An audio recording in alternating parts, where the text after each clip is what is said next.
captain of this team.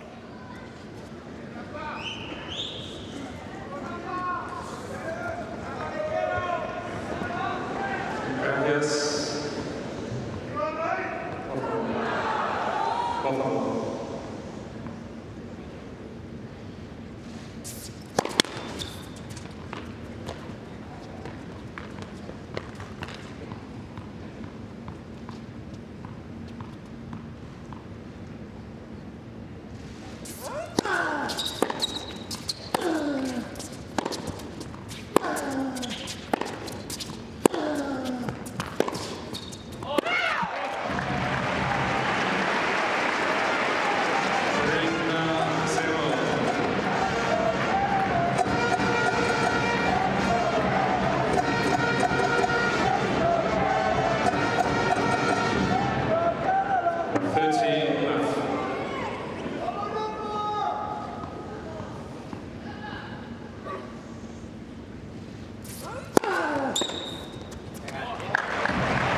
For sure, he's had some late finishes over the last couple of days. I was talking about how a couple of days ago after the win against Argentina, he actually didn't get to sleep until around 4:30 in the morning. Wouldn't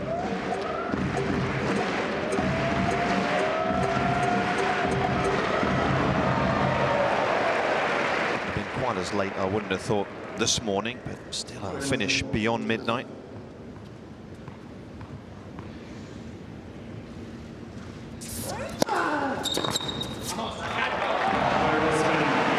Excellent start. Just one of the best seasons of his career. Do you think, Jace, is there an argument to be made that it has been one of the best seasons he's had, given his age? All things considered, it absolutely has to be, and that's what I mentioned earlier. It's almost a given now that he wins the French Open. That's always first and foremost in his mind. He was absolutely thumped, wasn't he, in the final in Australia, so a little bit of scar tissue. Still managing to get it done in Paris. Lost a really tight match to Federer in 4 at Wimbledon, but then hit back so strongly in US Open to win that. I mean, especially when he started to get a little tight in that 5th set, when we saw that resurgence from Medvedev. So when you win a couple of majors, same with Djokovic this season, it has to be a successful one at 33 years of age. Now, at the tail end of the year, mid-November, still to be physically and emotionally ready to give it his all as he has done this week is truly remarkable.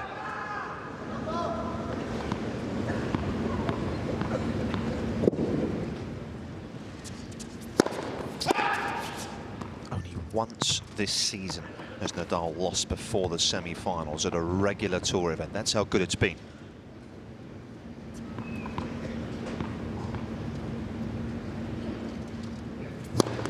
Let's second serve.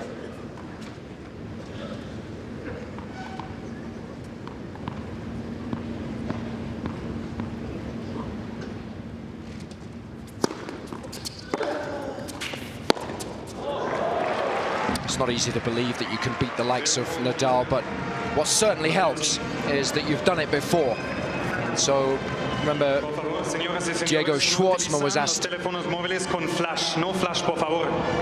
Schwartzman was asked earlier this week whether he thought that he believed he could beat Nadal. He said, yeah, sure, but you know, you've lost 9 times to him. It's very, very difficult for you to think that, but at least Shapovalov knows it's been done.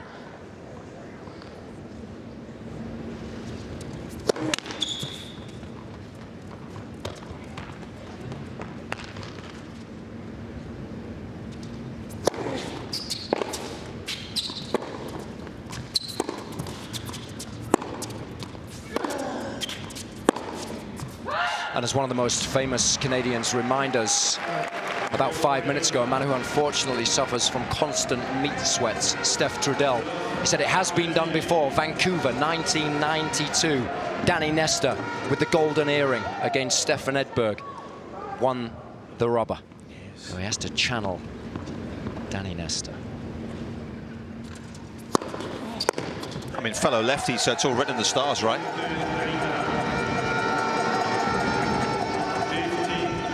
Danny here, part of the coaching setup this week. And you have to make the most of a player like Danny. What does Robbie Coney call him? Recession-proof. So much experience.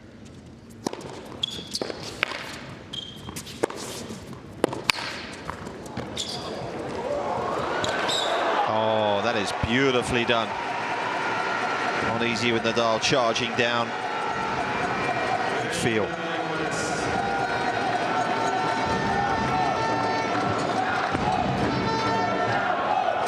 Does have tremendous feel. John McEnroe often says that he reminds him of himself when he was younger, playing with great flair.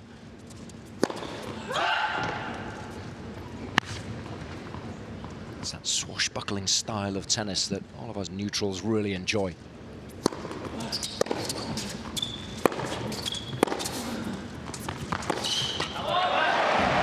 Gotta be careful he doesn't get himself out of position like that, though.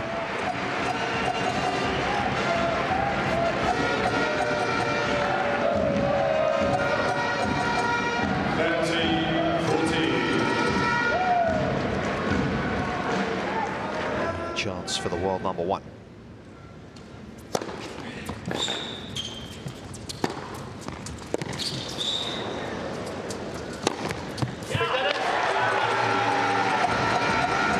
He's played a few more big matches over the last few weeks, hasn't he? That Paris Masters final, it's a big one, isn't it? I know it's a different sort of occasion to this one, Jace, but it's got to help somewhere down the line. And he's played huge matches in Canada, hasn't he, at those Masters 1000s in the last few years, and he tends to play his best tennis when he is center stage and the spotlight is shining firmly on him. It's something that you can't coach. It's something that you always want in somebody that you are coaching, and that's what all the great players are able to do. So he will relish this opportunity, and his form late on in the season indoors has been really good.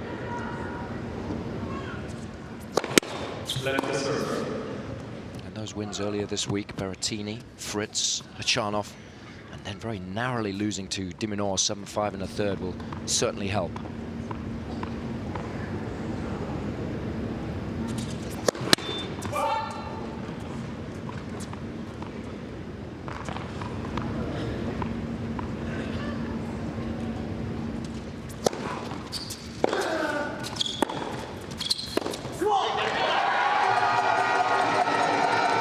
One of the biggest forehands in the game.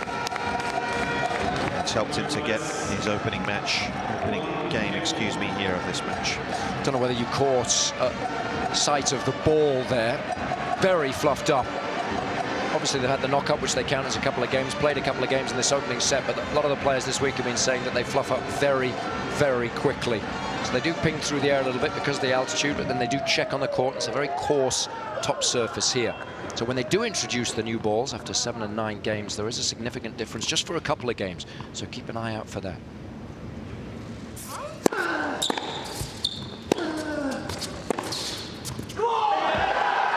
And I think that, in a nutshell, is some of the improvements he's made. Gets himself into the rally with the return here, and then is able to employ the weapons he has. Yeah, that single-handed blocked backhand return is so important indoors. You know, you can chip it as well, but you've got to be able to come over it a little bit as well as he did there.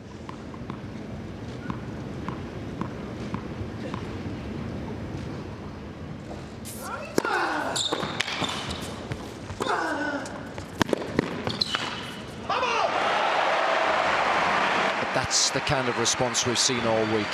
Back to basics. The execution of those basic patterns of play, the ones that he favors, are so good. Interesting to see what kind of fine-tuning he does to his overall game plan, given that he's playing a lefty, but I don't think we'll see much, especially early on.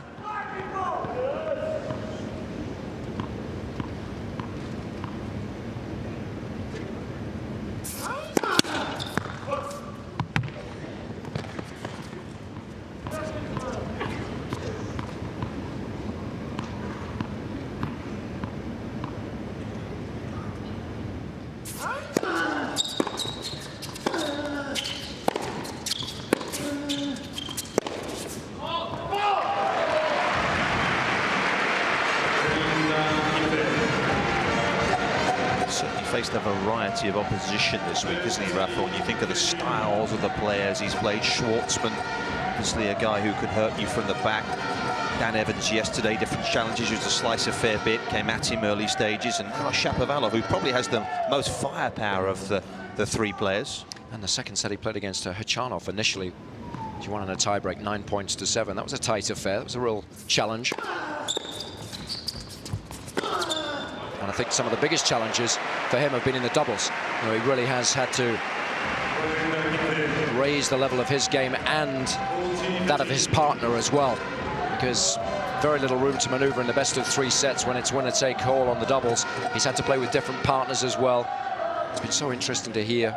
I'm talking to Mark Woodford earlier today, one of the greatest doubles players of all time, and he said, shadow of a doubt that Nadal's the best doubles player in the world right now. One of the best servers in the world right now. I don't think there's any doubt about that either. 2-1 for Spain in the second singles.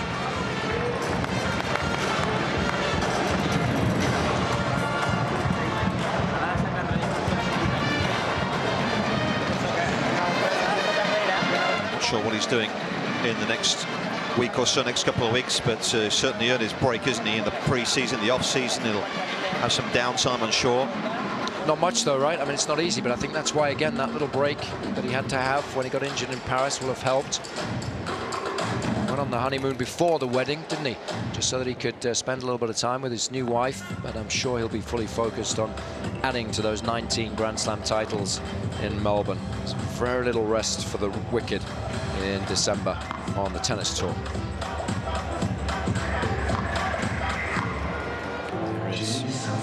His wife of a month or so now, married in late October.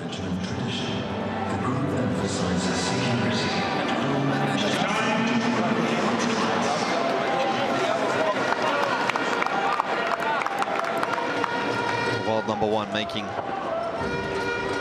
a real impression here this week. He's been their talisman. It's pulled Spain back into the last couple of ties when they've been in real trouble. Quickly, ladies and gentlemen, players are ready. Thank you.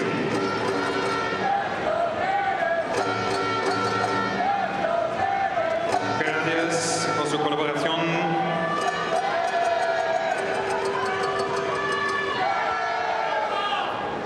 King in the house.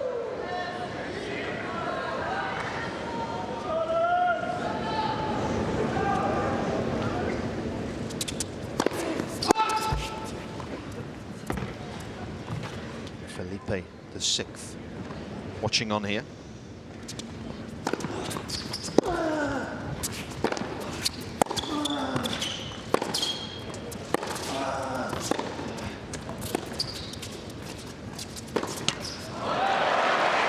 Spanish royalty both on and off the course. That's really a really good example of why Nadal makes it so difficult to beat him, because when he gets under pressure, very happy to just chisel a ball back in play.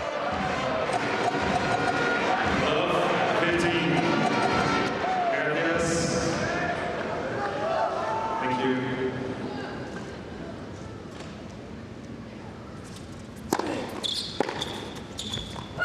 Certainly adopting a deep position to return serve, isn't he? Give himself as much time as possible just to try and make a play. And I think being a left-hander is advantageous against Nadal. If you can serve big to the forehand, I think you can earn a few cheap points. I don't think he returns as effectively off that wing compared to his backhand. Like there, just mistiming that. There's more wrists involved. The backhand, it's a shorter swing. He hits through the ball more. Mistimes fewer of those. So I think if you're Shapovalov here, you've got to continue with that pattern of play, the normal pattern that you would use against a right-hander. Thank you.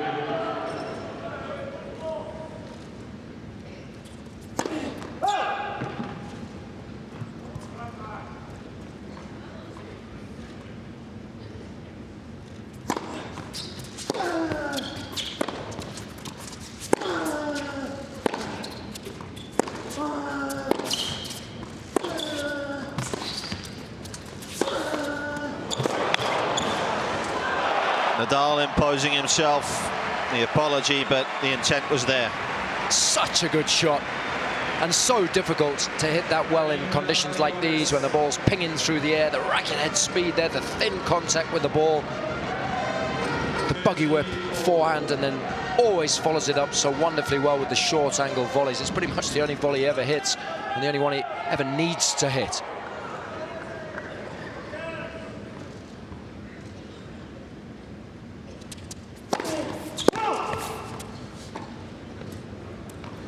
Canada from challenging the court on the left center service line. Most of the fault.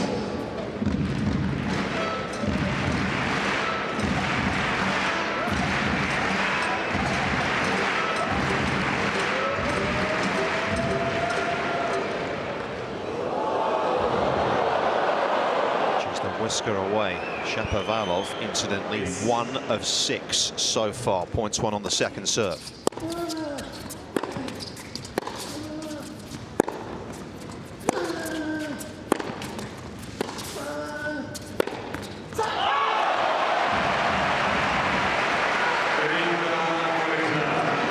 Trying to red line, trying to find a way through the world #1. Just guilty of over-pressing. Nadal with a break point.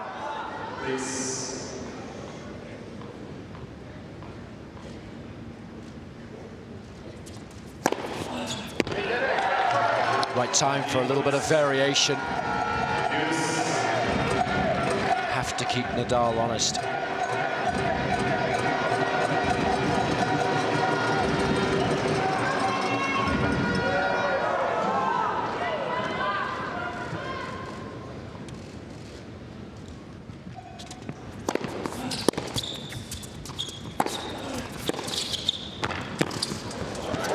He's hit a couple of magical drop volleys already.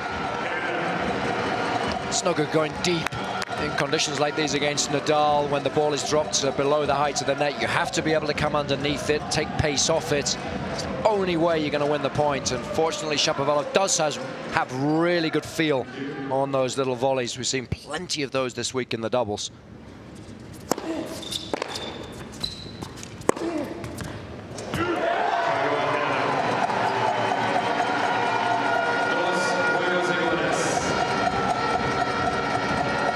Tough not to be excited about a guy who can strike the ball like that, isn't it? Crucial holes.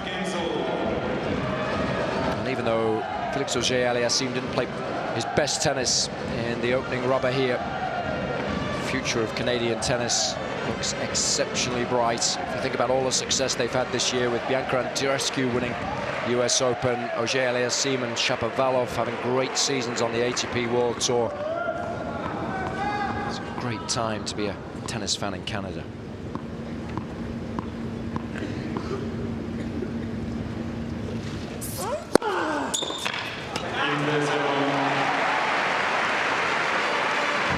Yeah, the one thing they haven't got right now is necessarily a whole lot of indoor courts. I was reading an article recently talking about that is one issue for them in Canada. Of course, it's pretty tough to play in the winter over there outdoors, unless you've got a good shovel.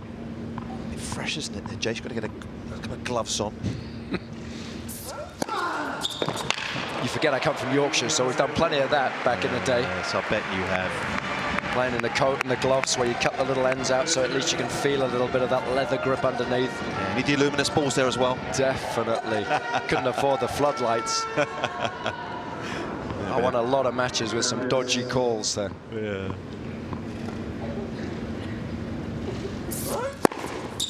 In all seriousness, though, that is one issue they do still have in Canada. They do require more indoor courts. Young players, of course, any players of any age looking to develop their game, so they're able to get better facilities. It's something you always want to have in place, isn't it, when you have success like they've had, Bouchard and Raonic at Wimbledon, and then this younger crop of players coming through. Grand Slam champion now in Andreescu. You want these players to inspire youngsters to take up the game, and you have to offer them the opportunity to be able to play it.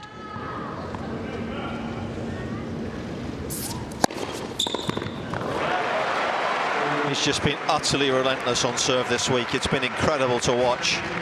He's been unbreakable over the course of the week. More of the same so far, 3-2.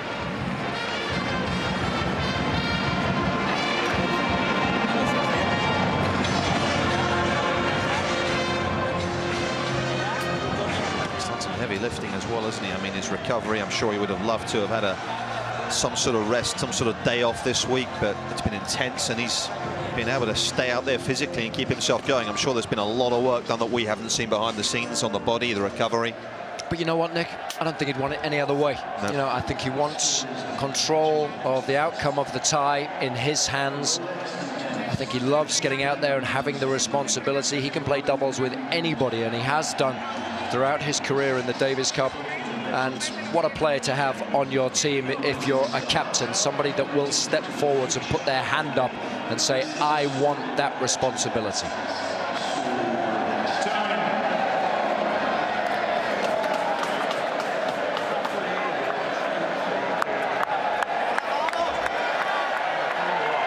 The King of Spain in the house, King Felipe VI here, front and centre next to Dave Haggerty, president of the ITF. He gave a press conference this morning, did David Haggerty, alongside the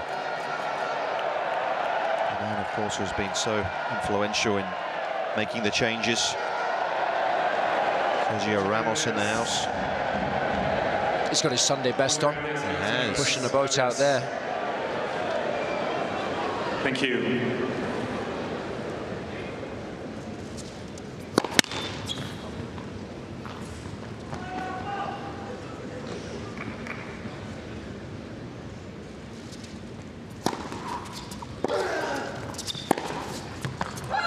Just remind me, Nick, of the format for next year. Am I right in suggesting the 4 semi-finalists from this year have a place in next year's competition here? You are. 2 wild cards. France and Serbia being given the wild cards for next year.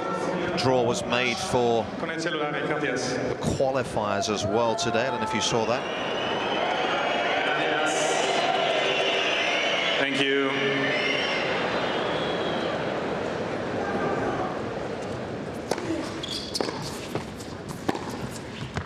Tonight. In fact, that was one thing I was going to ask you, Jace. This is the 8th all-top 20 singles match here this week, totting them up this afternoon. Of course, one of the changes, the main reason really for the change to the format was that the encouraged the bigger names, if you like, the higher-ranked players to play, to compete against one another.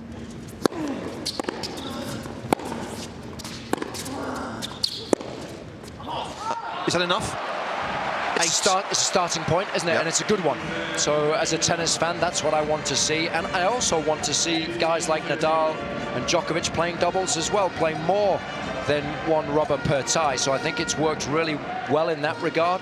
And I think as a player, your commitment to the competition is easier to give when it only lasts a week, or if they expand it to sort of 10, 12 days, rather than all year. You know, what we used to get was, you know, the top players would maybe commit to 1 tie.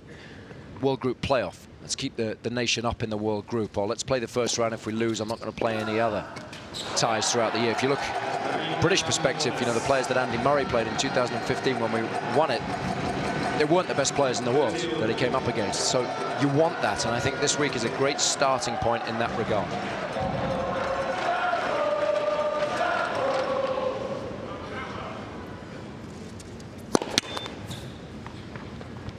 First serve, just dropping the percentage a touch.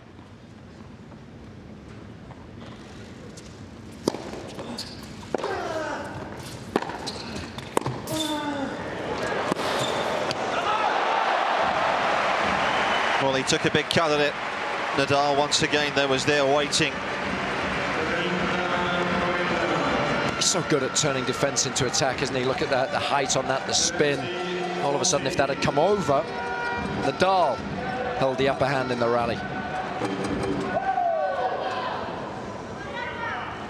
A chance to break.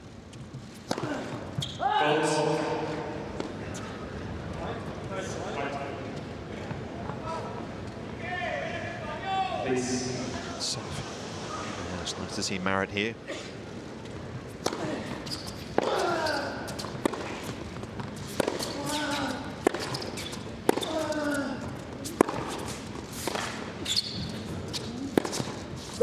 It's wide. Couple of mistakes from Shapovalov, and Nadal makes the first move here. It's almost like those guys in the Spanish camp are so chilled out because they know Nadal will deliver. How pumped he gets there for the first break, well on his way now. He has simply refused to let that intensity drop for a single point throughout the course of this week.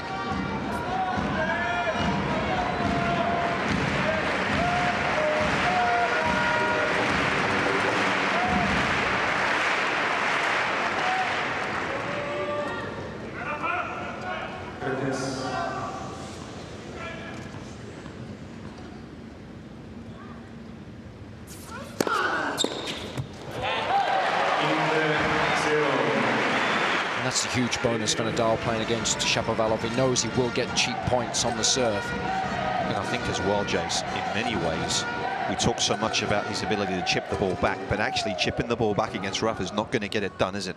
No, and that's what Roger Federer found. That's why he eventually had to change the backhand, come over it more when he was returning. So chipping it is a start as far as Shapovalov's overall game plan's concerned. He has to make more returns, but as I mentioned earlier, you've then got to work on the aggressive block, the ability to hit the ball back deep, force Nadal to, or whoever you're playing, to half volley the ball or perhaps hit the first shot off the back foot. Quite possess that yet.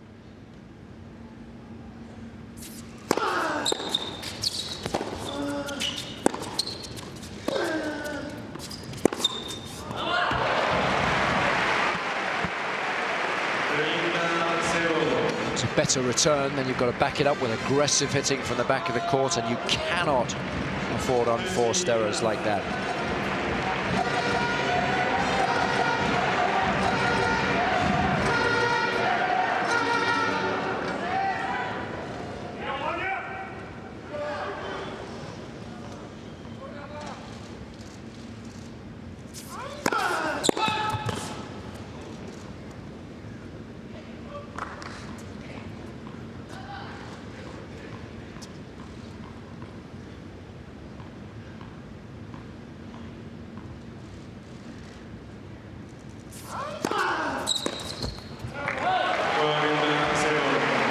There's the slightly bigger swing on the return. Trouble then is timing it. So much work on that serve. It's moving through the air and off the court. He's only lost 1 point behind his own serve in the opening half an hour, Rafa.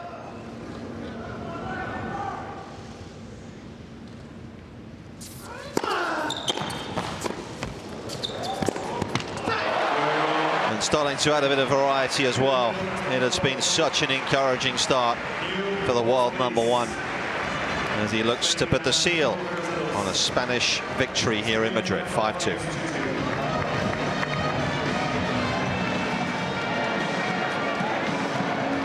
We often suggest you're only as good as your second serve, and whilst Nadal can continue to boast of posting really good numbers in that regard, winning all 5 points when he's missed his first serve, Shapovalov only 2 from 11.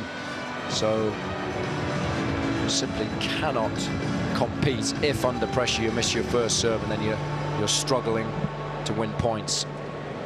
Again, just going too big, needing to go closer and closer to the line. That's the pressure Nadal puts you under because he's able to stay in the rally. If you don't do that, that was the break in the previous game.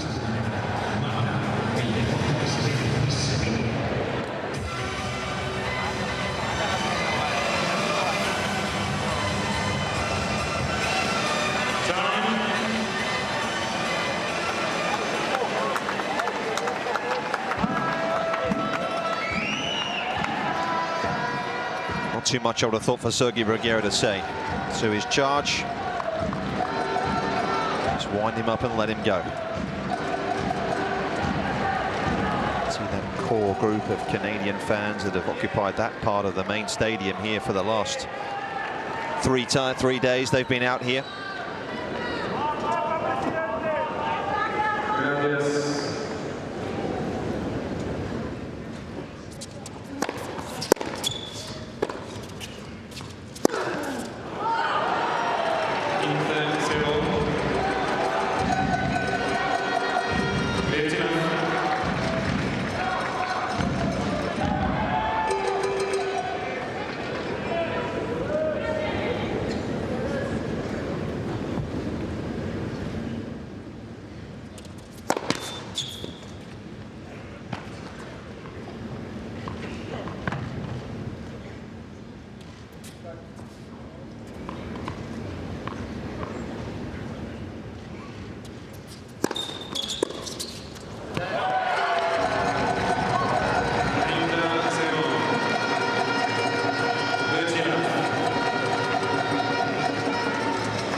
afternoon or evening for Shapovalov.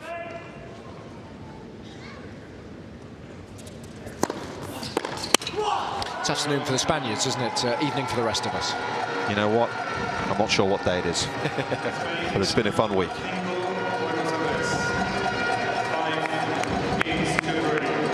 Wasn't to be for this man today. It was a decision that was forced upon the captain, wasn't it? Vasek Pospisil had a problem with his shoulder. There was no way he was going to be able to get through 2 matches today if need be, so they were saving him for the doubles. And it's great experience for Felix Auger-Aliassime. I'm sure he'll have taken a lot of positives from it, but he will be bitterly disappointed that he wasn't able to get Canada to the best possible start.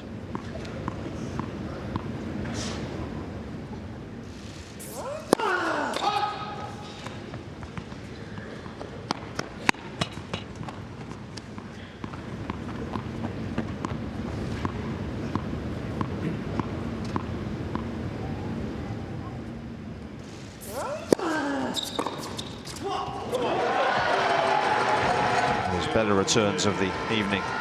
Such a difficult shot to make that, because you've got to take it on the rise, but you've got to lay the racket head back behind the wrist to actually hit it sort of inside in. Boris Becker-like.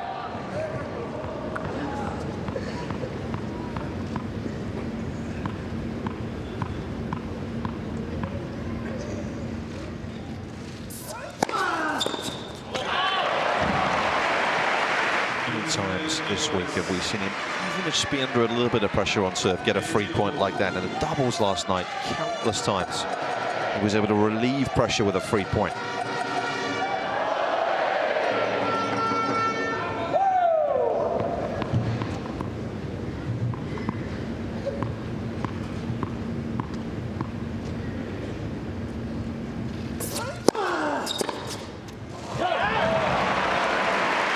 One in 3, 1 in 4, nowhere near good enough, is it? Those returns. It's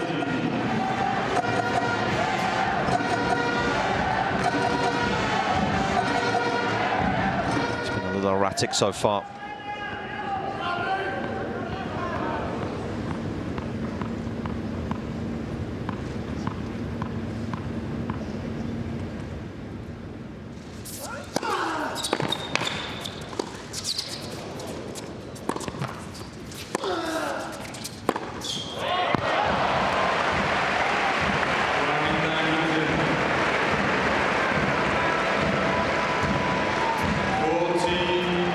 A wild one. Understand his willingness and his perhaps feeling that he has to really push the envelope here.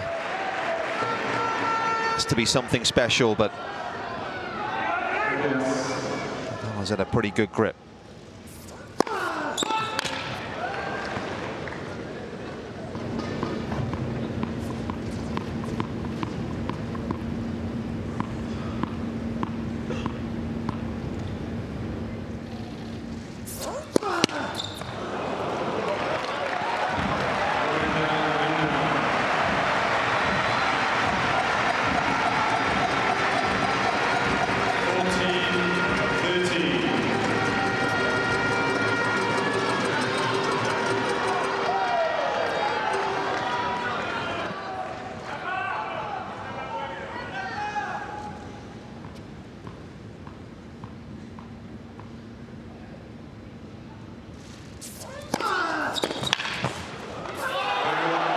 The one break proves enough in the opening set, and Spain are 1 set away from winning the Davis Cup for a 6th time.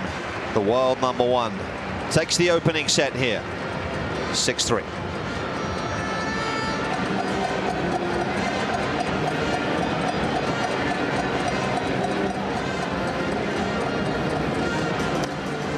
Shapovalov just wanting to take a little bit of a break in an attempt to perhaps disrupt Nadal's rhythm and the momentum within the match, but it's all about handling the enormity of the occasion, and we've seen Nadal do it so well this week, and more of the same this afternoon. I mean, no wobbles at all in that opening set, serving well. 70% is a very high first serve percentage, and only dropping 3 points on serve throughout. Shapovalov, 53% is not good enough. 54 got to get it up to at least 65. When the first serve went in, no problem. Won 13 of those 14 points, but 3 from 12 when he missed that first serve. Too many unforced errors in the back of the court, particularly on that backhand return of serve. Only making 1 in 3, 1 in 4, so plenty of cheap points for Nadal. So pretty one-sided, that opening set, and looks for all the world like Spain now. World champions.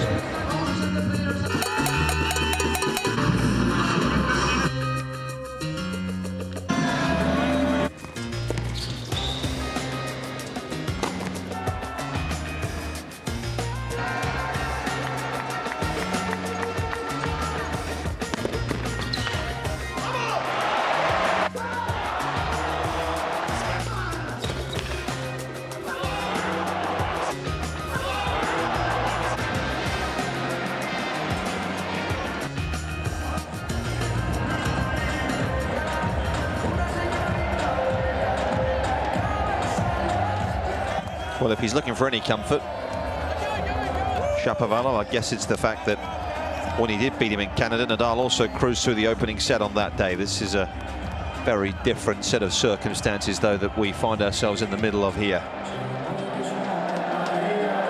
They're enjoying it. Party atmosphere. It's been a stressful few days for the Spanish fans, I would have thought. At times it's looked perhaps as though things weren't going to go their way. It's a nice form of stress, though, isn't it? Because it's exciting, and I think that's what all of us neutrals have really appreciated. I mean, of course, it's been nice that Spain have done well because they've brought with them 12,500 fans into this magnificent arena, and they've got right behind their nation. But the likes of Canada and Great Britain and Russia, Serbia brought their pockets of fans, even the likes of Kazakhstan, you know, and all of the matches that they've been involved in have been highly entertaining. The atmosphere that those fans have created has been, you know, wonderful.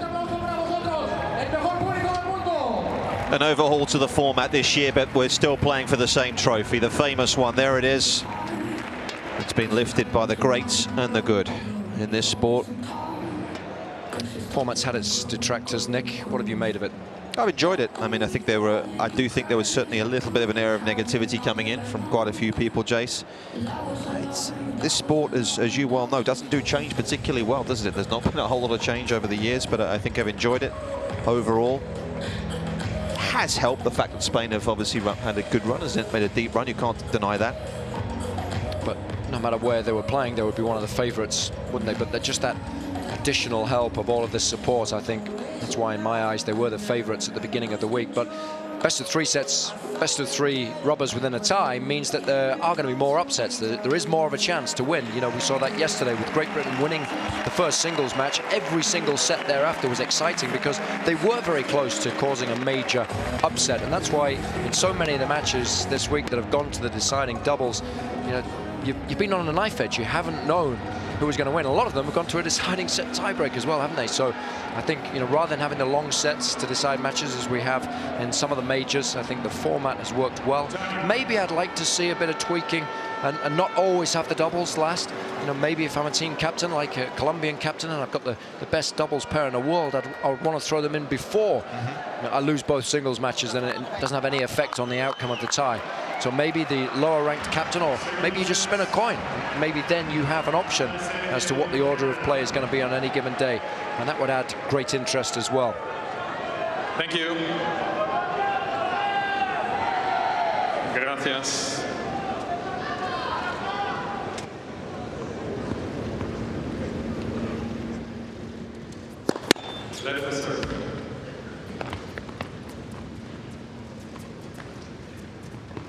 Certainly, Gerard Piqué was certainly speaking confidently in his press conference this morning. Saying that if they do require a bit more space, that's easily solvable. The additional venue, possibly here in Madrid. Would that work, 2 venues? I think it would. I think it would, and then you get together for maybe the semi-finals or the quarter-finals if they're going to be the knockout stages of it, as long as it's, you know, not too far away. And as long as you get the schedule right, so that, you know, they have the day off when they're traveling, as long as the court surface is the same.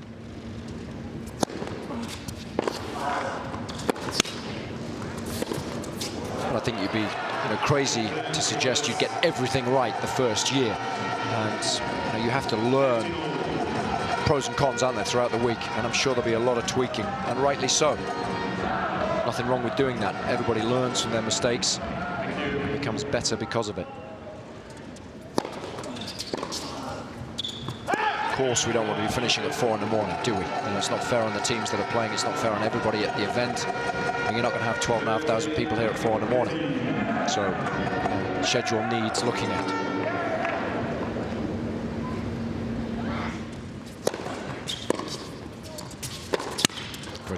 Team like Canada, it was great. You played 2 matches, you had a day off. You played your quarter-final, you had a day off. You came into the semi-finals, you had a chance to remain fresh, treat injuries. They only had a 2-man team, whereas teams like Great Britain had to play 5 days in a row, didn't they? It becomes a little more difficult, so you've got to be perhaps slightly fairer to each of the teams.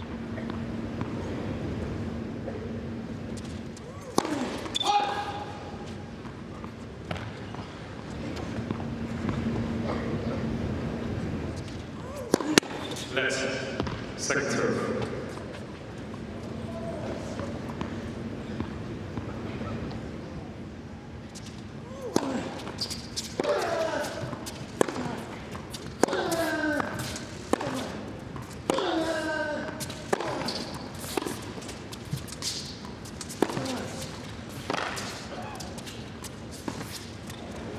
Oh, delightful bit of skill. It's not been able to go through him a whole lot. Took a leaf out of Roberto Bautista Agut's book there. It's a shot that he hits on 2 or 3 occasions wonderfully well. Flighted that one beautifully, coming inside the ball. Nice movement thereafter as well, just in case. First serve has not fired so far today.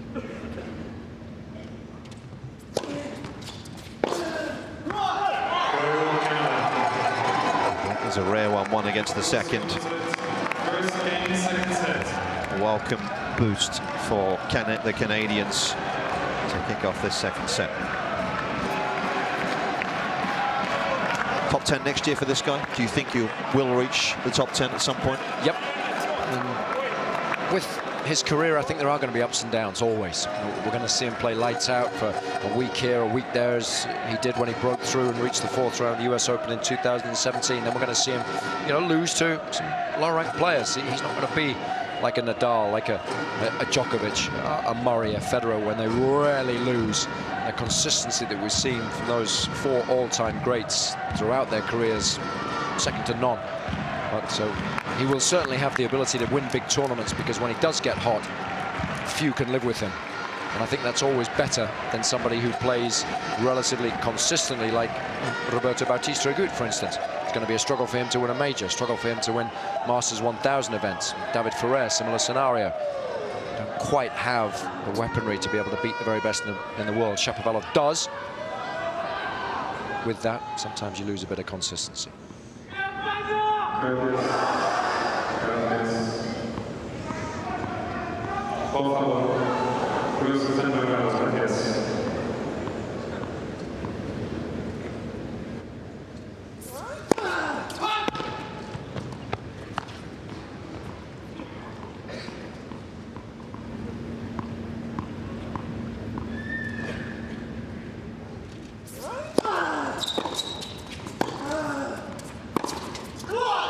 Who would you rather coach, a Bautista Agut or a Shapovalov? Shapovalov. Why? Because I think he has the tools, and I think it's a case of just, refining what he has. Wouldn't mind coaching either, to be honest, as long as it was 20%. At least.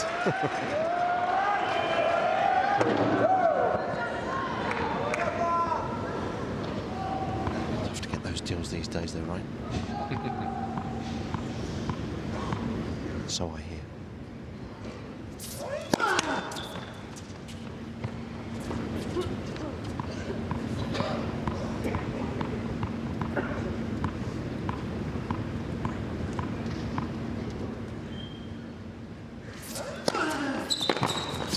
I think it was Robbie Koenig, wasn't it, that spoilt it for the rest of us when he was on 50% of Mahesh Bhuparish's prize money. Everybody else kind of found out about that thereafter. It was like, totally different negotiating table. There was a while I actually thought deal was in his name, probably, but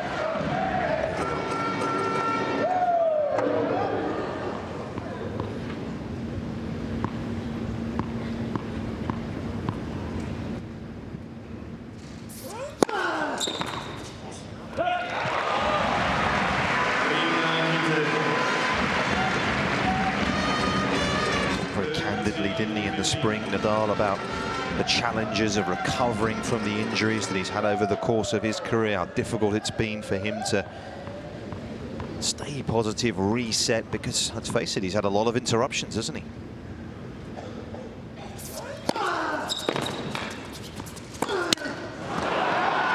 One of the aspects, though, that have been so remarkable, how strong he becomes when he has been injured, and how good the results are when he comes back. Of Nadal and Federer having all of that success off the back of those injuries have meant that, you know, we tend to use those guys as an example, but it's not as easy. Look at Wawrinka, look at Murray. Even guys as good as those two have struggled after serious injury. Back to the very top, but not Nadal, not Federer.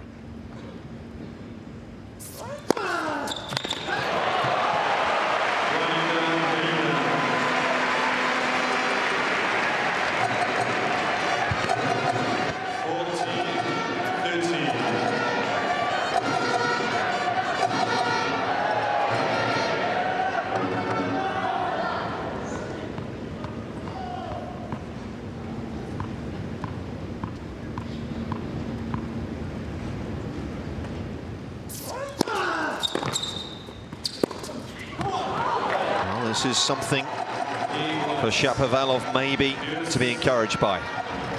Just a little dip in the quality of tennis from Nadal.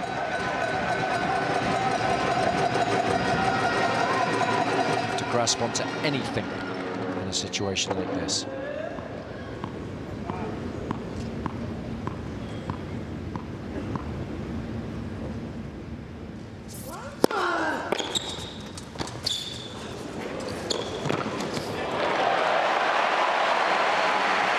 How's that for a little change-up? It was a decent return. Nadal was under all sorts of pressure there, and rather than going short on the volley, just knifing this one enough. He's become such an accomplished volleyer down the years. Put him in the toughest place possible, didn't he?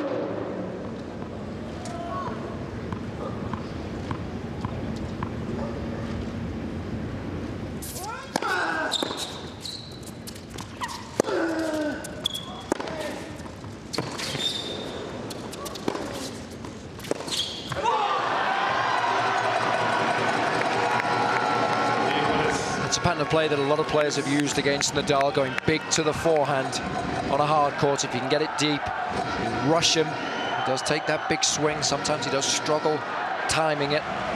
Can you do it enough, though, to influence the outcome of the match? Can you do it when it really matters? It certainly matters right now for Shapovalov. He has to find a way back in here.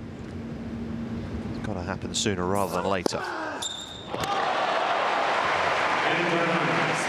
Took a little bit of a punt there, didn't he? Got it wrong. Great variation from Nadal. He loves that flatter serve out to the right court. Really matters. Shapovalov went really early there.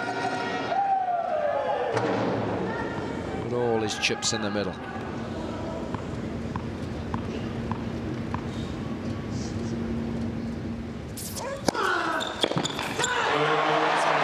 First signs of trouble. Nadal, though, is able to answer the call to level at one apiece.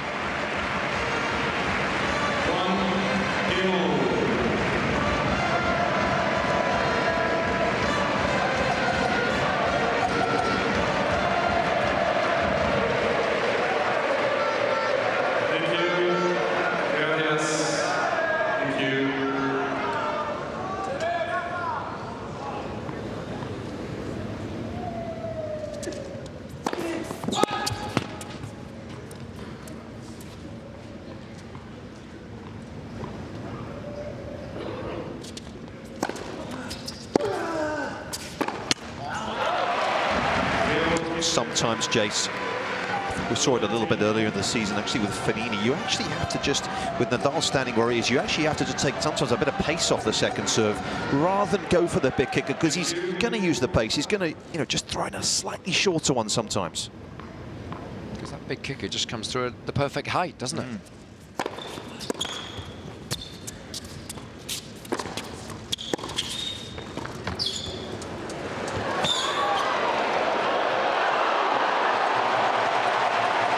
Came up with a magical lob in the doubles yesterday against Great Britain when Spain was set point down. This one just a little too deep, but he opens the racket face as he's running to the ball there. Normally he does have superb touch on a shot like this. He missed by much.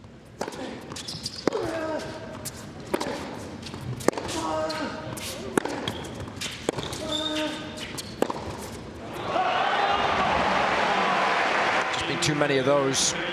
Shapovalov has been sort of slightly off balance. Nadal's length, height over the net, work off the court, forcing him onto his back foot. He's still taking big cuts at it. This time's too many of those.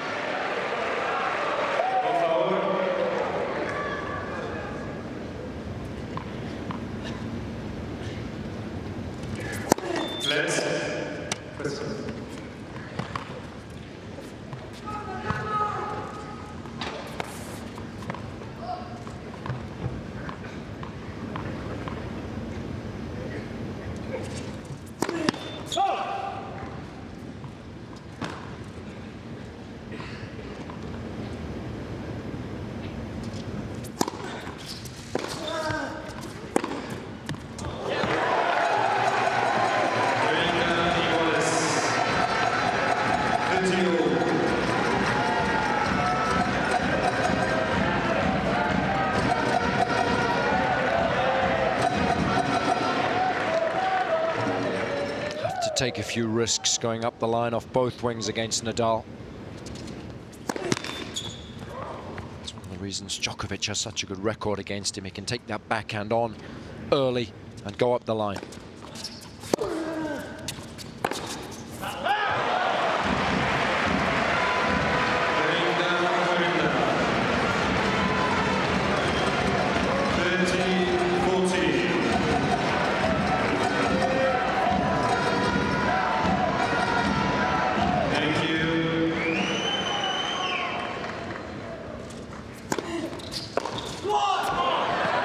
Hanging on.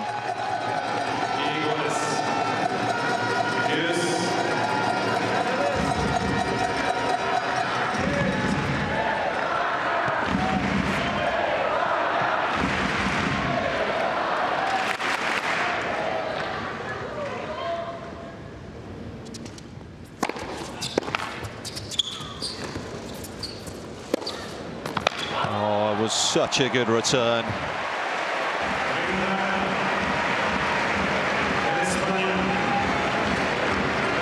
Low for Shapovalov forwards. It's not a bad slice, was it? I mean, he couldn't have hit it any deeper. From the world number one. Left for serve.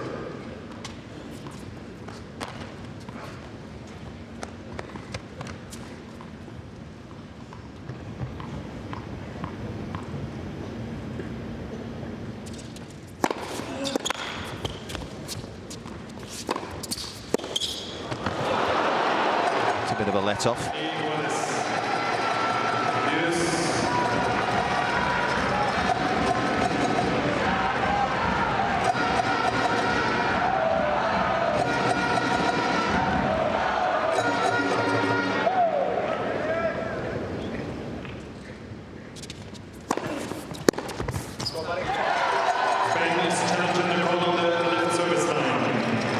It's quite a late challenge, isn't it? Complaints from the Canadians.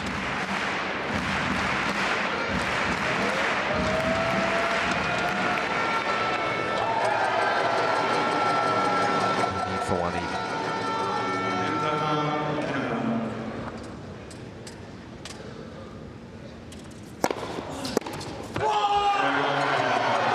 Plenty of fire still in the belly of Denis Shapovalov.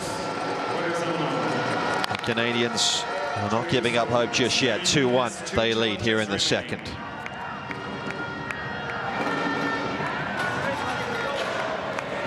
There's one thing for sure, you simply have to stay with Nadal in the early stages of any set, but particularly when you find yourself a set down. Hence why Shapovalov's getting amped up there. Next couple of service games crucial, can't drop them, and then, you know, you never know, you might get an opportunity. He did in Nadal's opening service game in the second set. A little bit of a dip from him, 1 or 2 cheap points, and then just got to hope that when you do redline your game, you make those shots, catch fire. Play the match of your life. It's that, or Spain will be crowned world champions.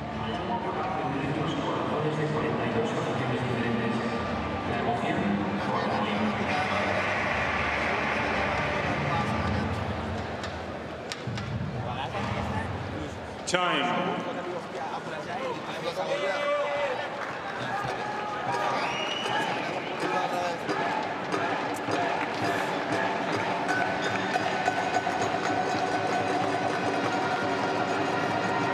Shakira, who was performing a little earlier on. Were you throwing out some shapes there? Isn't it Shakira, Shakira? Is it okay? Yeah, you know, right. Just like the song. I knew you'd be on the ball. Your iPod playlist is full of her greatest tunes, Jace. Right up there.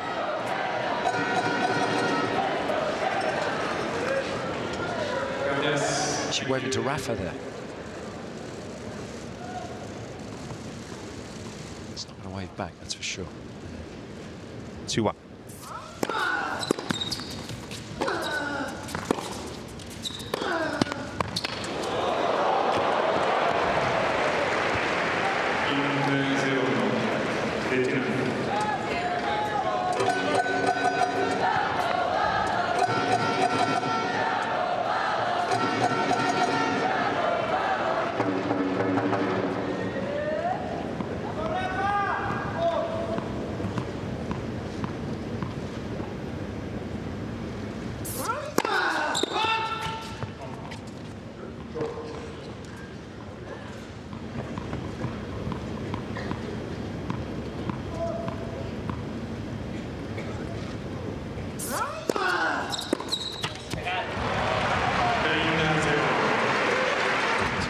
Made enough returns, as he we highlighted, that certainly has improved, but and you were right, you know, maybe he would chip more in a situation like this against other players, but against Nadal, you know, you're just going to get on the unicycle then, going corner to corner.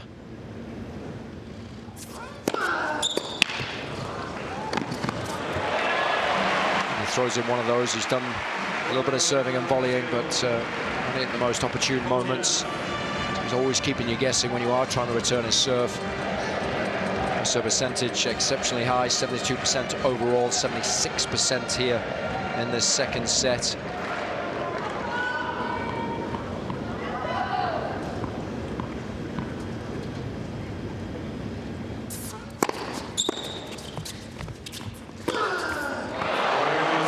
a punishing forehand. Not for the first time this week. Oh, back to love hole.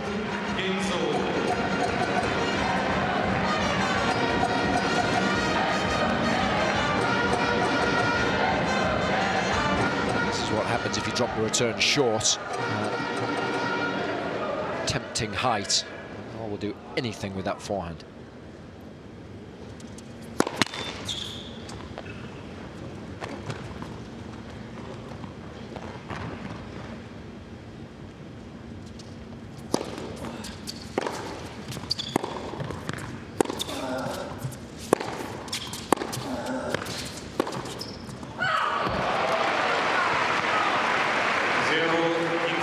Trouble now.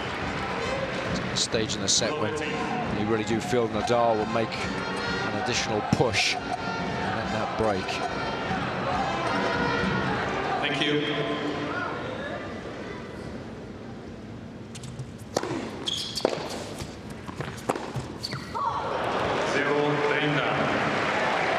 Below 30.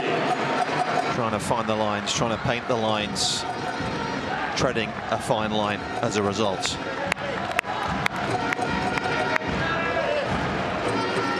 More trouble for Shapovalov here.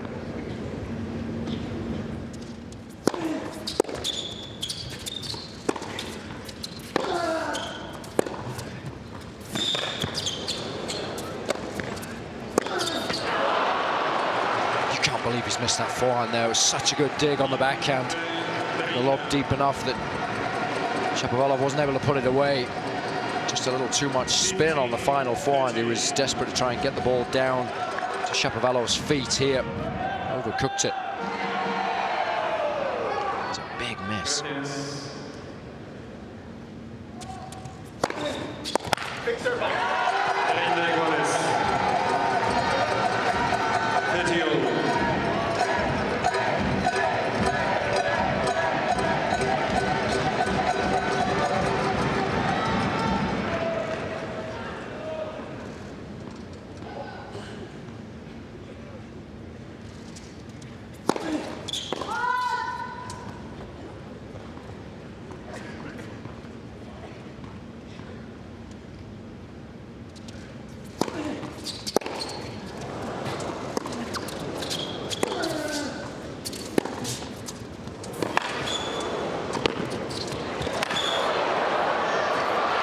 Remarkable defense again from Nadal. And it's Shapovalov who has the final word. He was a little lucky initially when the forehand return was mistimed, but it dropped in. And then the second forehand was really short, and that's when Shapovalov was able to gain the upper hand in the rally. Watching the ball like a hawk there on those final two volleys.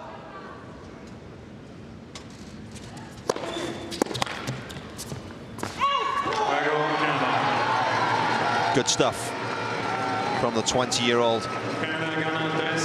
He's proving to be resilient. He's had an outstanding week here in Madrid. 3-2.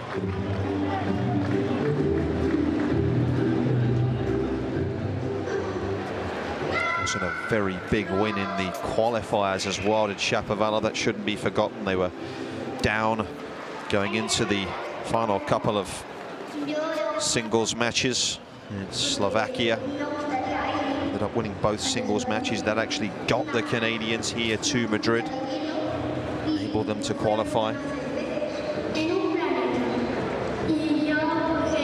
news for them is they're a unit, aren't they? You get the sense that whenever they're going to have a tie, they're going to be there. They're going to be playing because they want to play. The togetherness is there. Made some nice comments, didn't he, about Vasek Pospisil as well. Said he grew up watching him play the Davis Cup, one of the guys that he really looked up to. So it's been a real honor for him to be part of this Canadian team this week and to have partnered with Vasek and played so well. Get them here into their first final.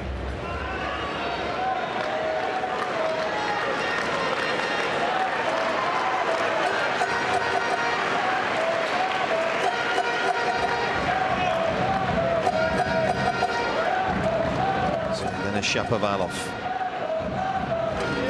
putting up some stern resistance here in the second.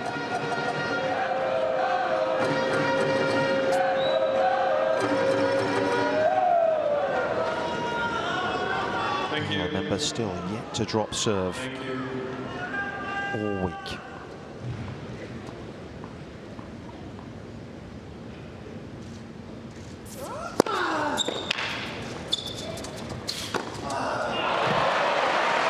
It's worth remembering that including his round-robin match against Tsitsipas in London, Nadal's now played 5 matches without being broken. And if he manages to do exactly the same today against Shapovalov, he'll tie his career best 6 consecutive matches without dropping serve. That was way back in 2013, a run from Cincy in the final there to the quarterfinals of the US Open.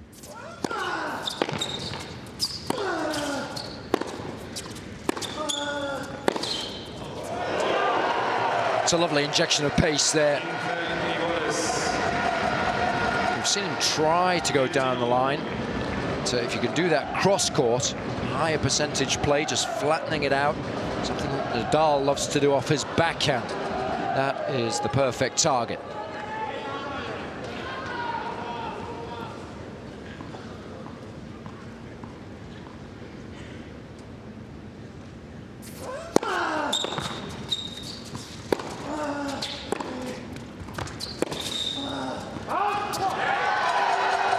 Was nicely done. Made the most of a bit of space up the line.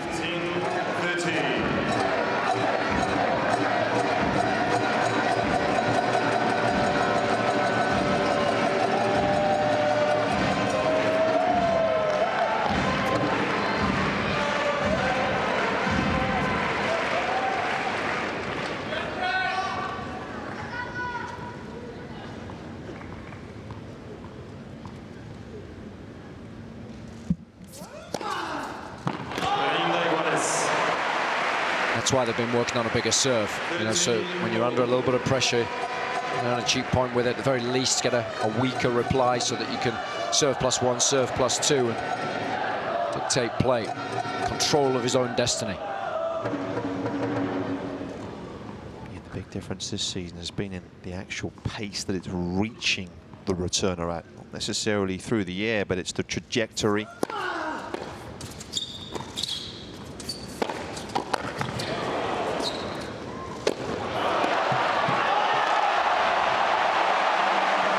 Oh, we've seen a reaction or two like that over the course of the last few days. Shapovalov, I think, will be a little disappointed with his shot selection here. He seemed to have a bit of time on this one here, didn't he?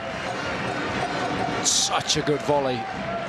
Nadal, so rare that you see him hit 2 or 3 volleys and a smash within a rally. Normally comes in on a sneak so he can put it away with a short angle volley, but the dexterity there, the control of the racket face under pressure, world class.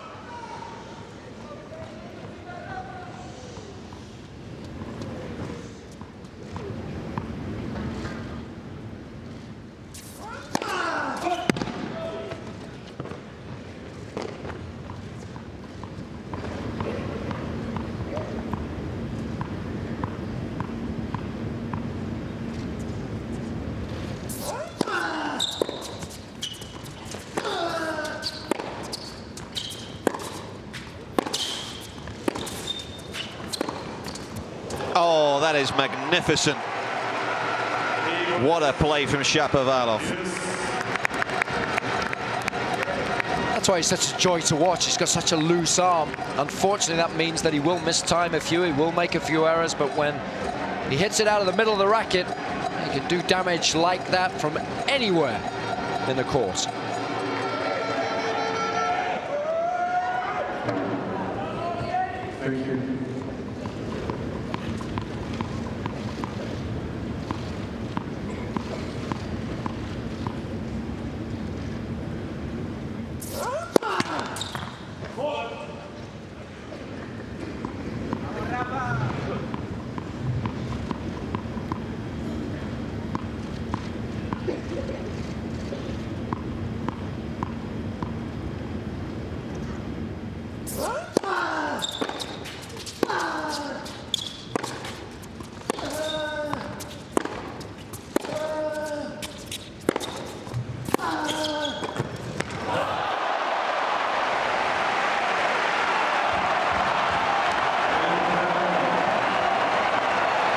He's so good, isn't he, at orchestrating this crowd, demanding a response given the circumstances.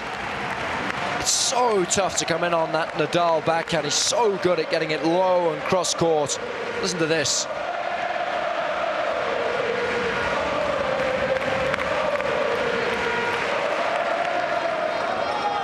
Muchas gracias. Por favor, por favor.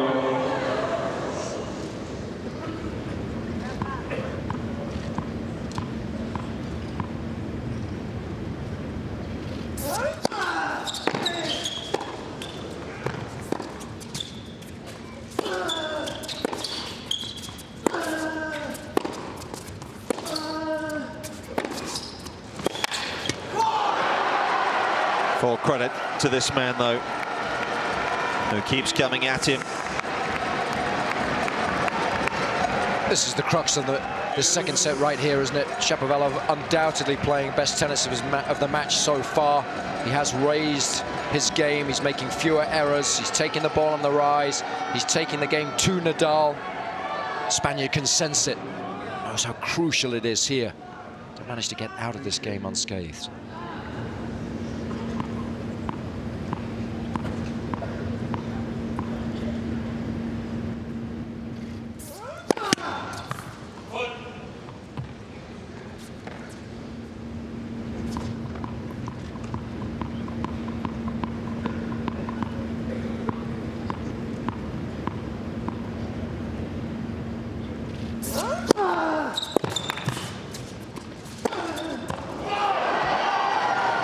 Wow, wow, wow.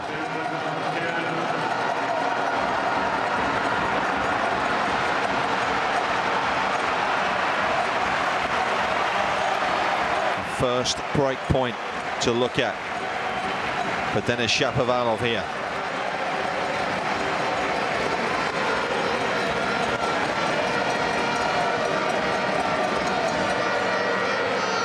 Thank you. Players are ready. Thank you.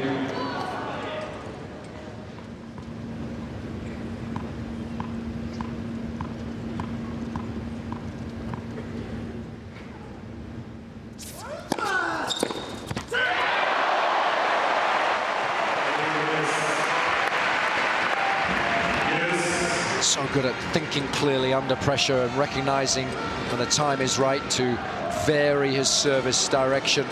That one going into the body rather than giving Shapovalov an opportunity to swing freely at it.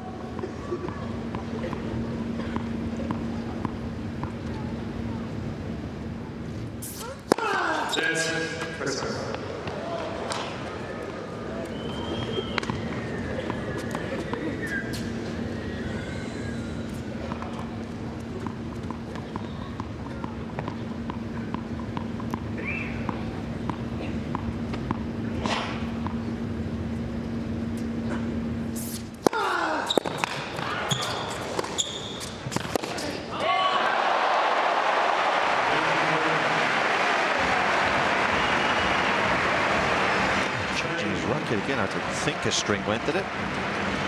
Not happy with the tension right now in a couple of frames.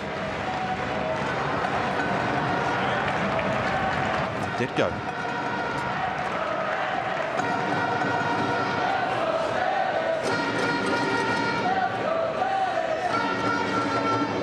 Base.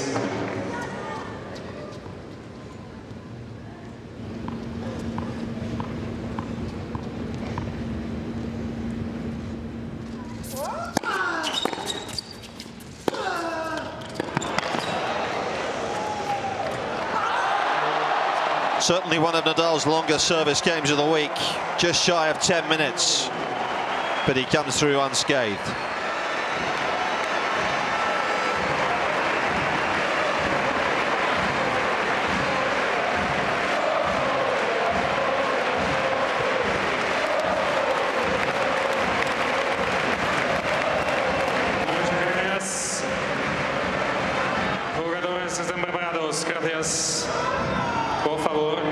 Red and yellow Spanish flags flying high all around the magic box. That's another little bit of housekeeping for this time next year, isn't it? Home and away kit. Both wearing red today. I think for the casual fans, those that perhaps watching tennis for the very first time,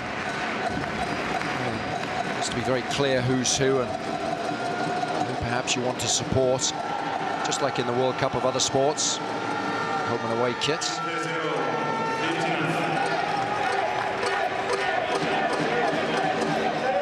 Thank you. Please.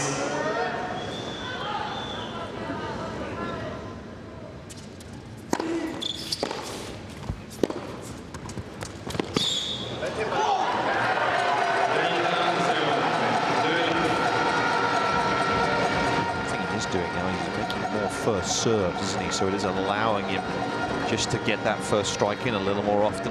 You remember that first serve percentage was 53, 54% in the opening set. Now almost 70.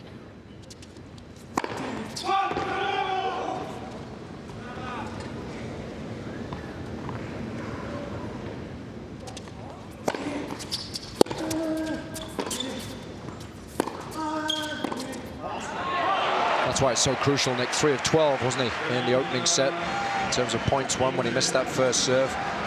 Even that number's improved here in the second. 5 of 8. 5 of 9 now.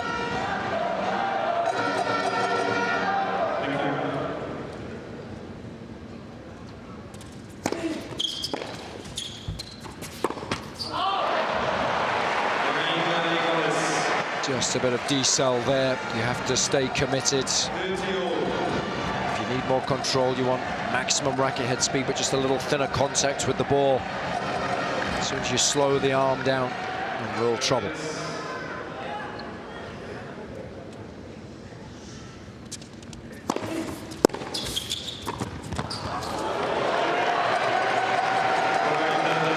That was McEnroe-like, wasn't it? Such good feel there, because there was nothing wrong with the return. And this is pretty much the only place on the court that he was going to be able to fashion a winning volley. Shown a lot of class up there, isn't he, this evening?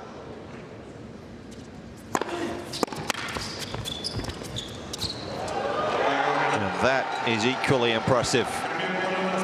He is growing in confidence right now. Is this 20-year-old from Canada who's got the lead here in the second, 4-3.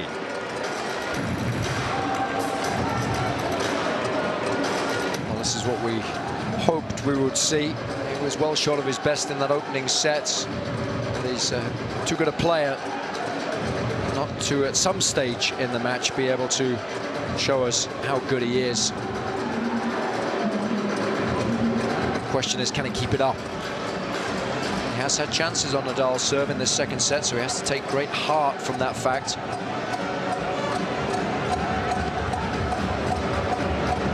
You've also got to remember, best of 3 sets. Nadal is very close to the finish line, so things can change very quickly.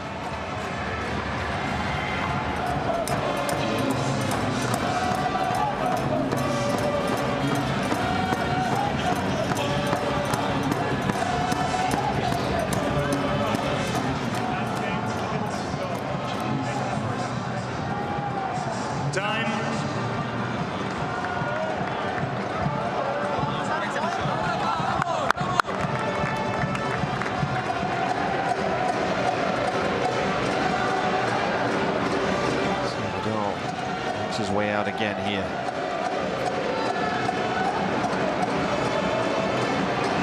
Surely Spain's greatest ever athlete.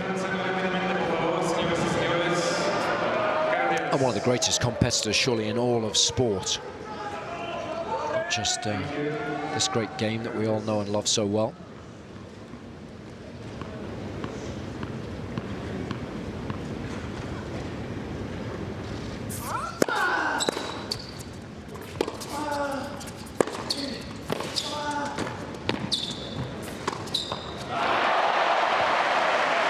Shouldn't be forgotten, of course, he was brought up around sporting greatness, wasn't it? His uncle, Miguel Angel, Barcelona and Spanish.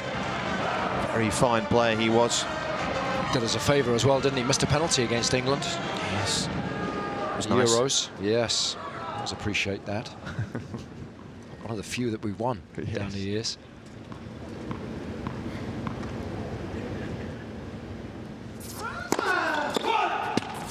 Euro 96, wasn't it? Memory serves. It was, yeah.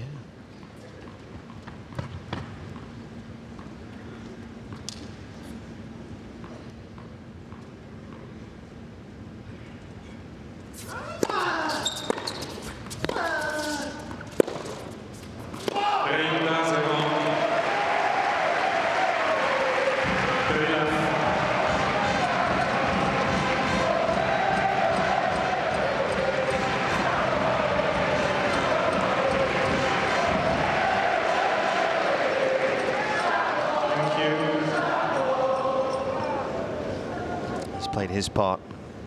Emotional win today for Roberto Bautista Agut.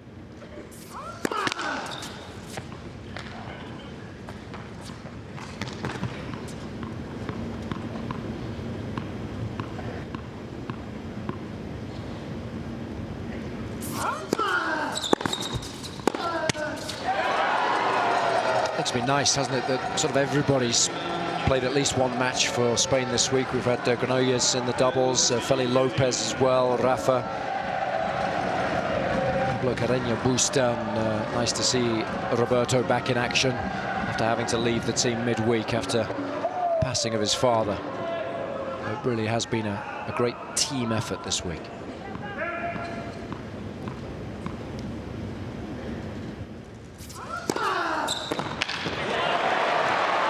Lopez last night describing his win in the doubles as a dream come true.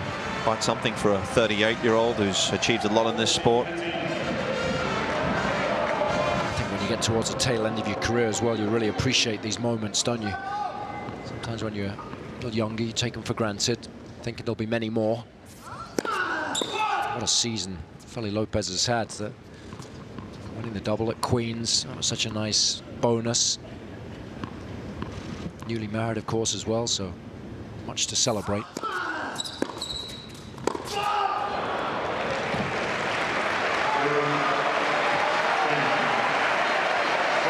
Shapovalov's brought plenty of heat in this second set.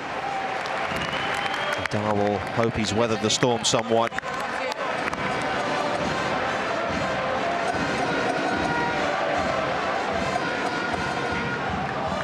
Frames coming back. Of course, he rarely changes his string tension, doesn't he, Nadal, no matter what the surface or the conditions, just always the same tension. Likes to have a full back, doesn't he? So as soon as he's finished with one, he loves to get it restrung. They only take about sort of 15 minutes tops, maybe 16 for Rafa's. They take that extra minute just to make sure everything's perfect. Pop it back in his bag.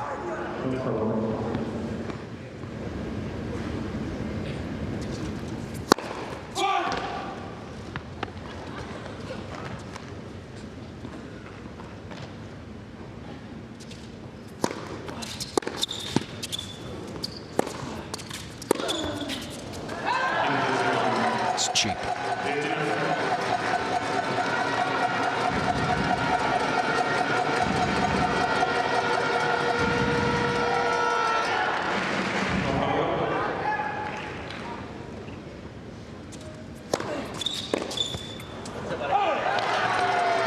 It's a serve that's worked well today. Nadal has struggled to return effectively off the forehand, mistimed a fair few, whether he's been standing way back or whether on occasions it's a little further up the court.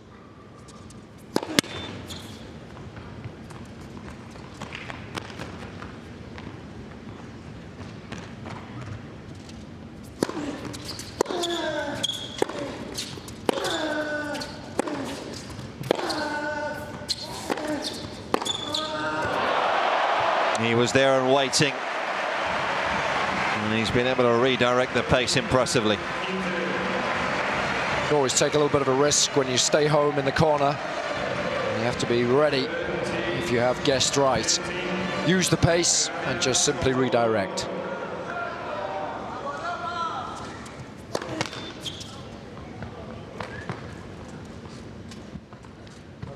Nadal this time standing way back. You saw Shapovalov there, just have a little look. That's why we often say, and coaches will often say, you know, you've got to keep the server guessing. You've got to give them a different look. Just that little glance there meant that Shapovalov had to think about it.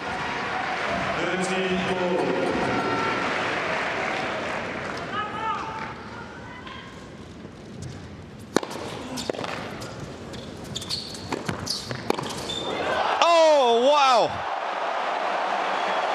One of his best of the week.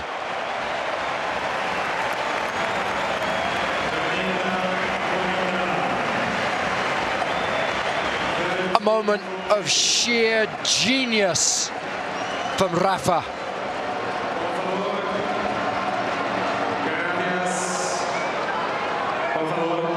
One to add to a very extensive highlight reel.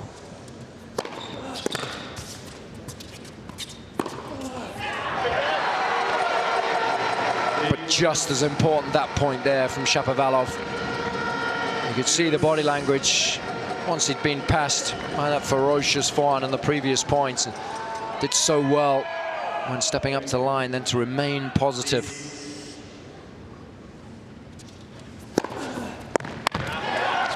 Such a pace tonight as well, Shapovalov. I mean, he does tend to play pretty quickly, but barely 10 seconds between points. He's right up to the line again.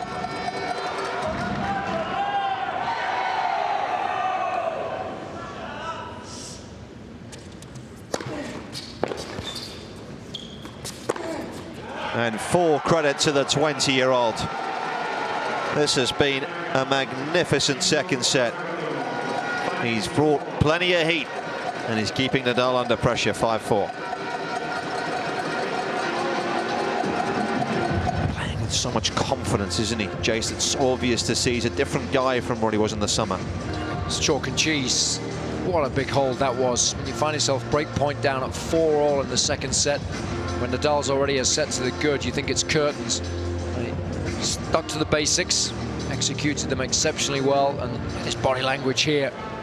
And that's why he is special. That's why I think Felix Auger-Aliassime is very special as well, because they love these moments. They love being the center of attention, as it were, playing on the biggest courts that we have in our sports and the biggest moments. And they want to showcase how good they are. They want to embrace those moments. And that's what we're seeing here in the second set, as we have done from Nadal all week.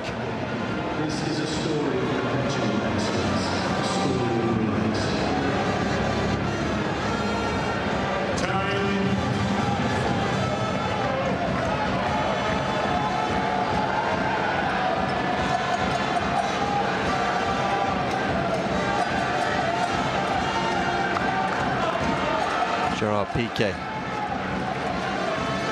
who has a major role in changing the face of this competition. Travelling a fair bit, isn't he, over the last year as well? We've seen him at some events trying to lobby to get the players to come here to play. It was going to be difficult, wasn't it? But I think off the back of how successful this opening event has been, I think he'll find it a little easier. Everybody that's pitched up this week has given their all, and we've seen some phenomenal ties as a result.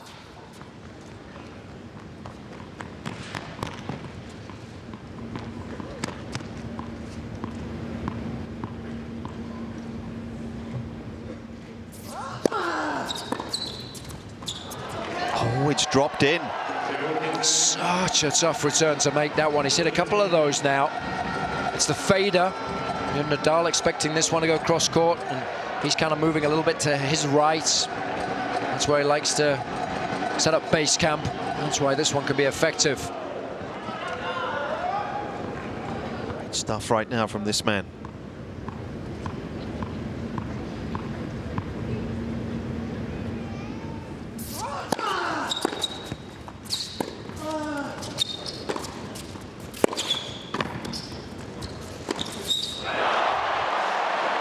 Just gave it a little too much on the volley. The play was the right one.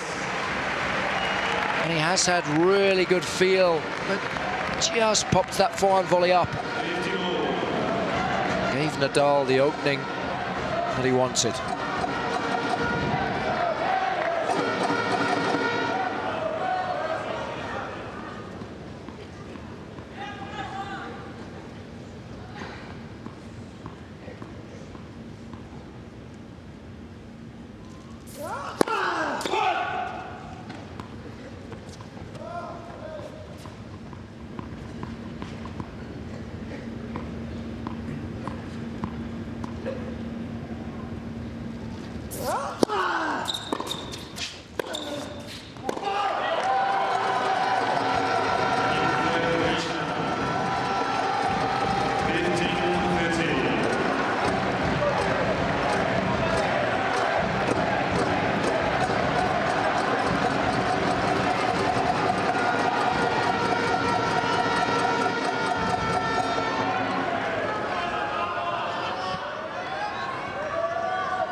Wonderful hands.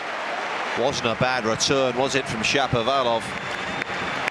I mean, the feel here is mind-blowing.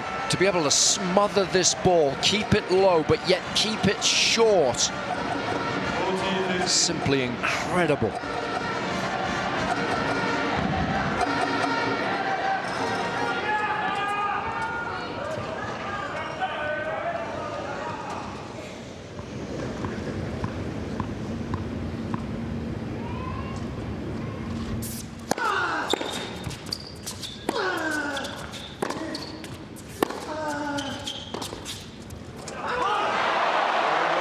he just caught in two minds.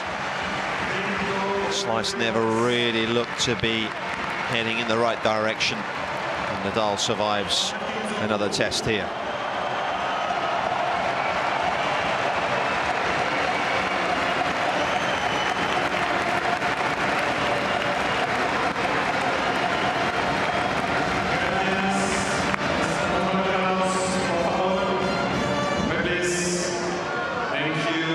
That's a proper tuber, that one.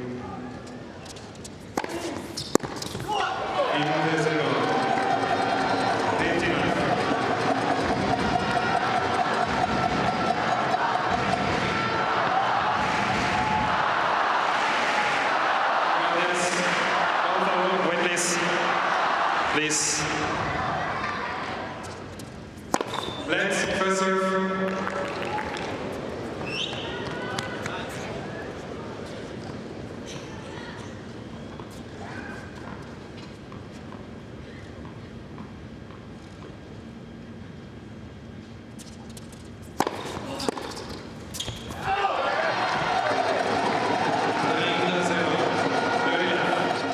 Unsettled, isn't he, in this set by the pace of that serve.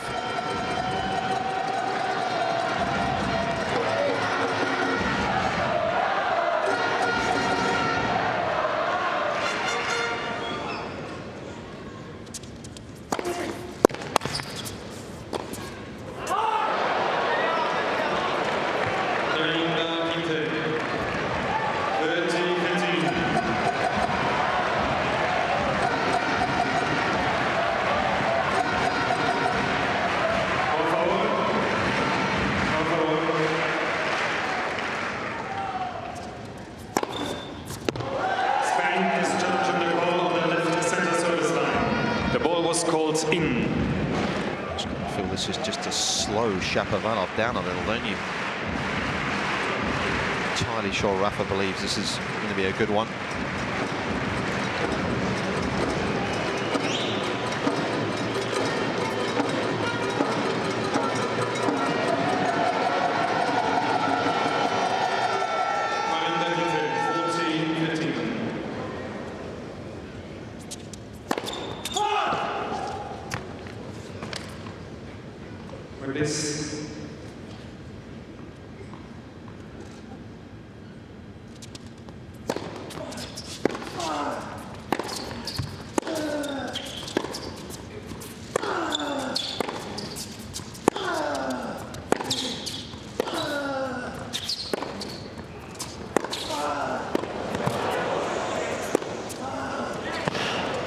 Bruising stuff from Nadal. How did he generate that much pace off his two-hander? I'm probably thinking, you know, 15-40, I can go for it a little more. Combination of line and then short cross, so good. He's the man with two forehands, isn't he? Proving again his potency off that side. It's just such a different hit, isn't it? That's why it's so effective. You've got to deal with all the spin off the forehand and then the pace and angle on the backhand when he goes cross. That'll be a source of frustration, though. A second serve. He doesn't make the 20-year-old play. 6-5, Canada lead. This has been a great set of tennis, isn't it? It's had a bit of everything. Shapovalov going down a break early in the first. Really didn't feel as though he was going to find a way to get back in it, but because he has been able to live with Nadal here in the second, it's been very intriguing indeed. Serve better, he's kept Nadal under pressure. Rafa, for all his efforts so far, has not been able to make any breakthrough. No, he hasn't liked a little slide into the forehand. He hasn't returned well off that wing. He's got a little bit of a thing about it now. Still missing one there on game point. So Shapovalov has understood what the game plan is, and he's been able to execute it a lot better in this second set than he did in the first.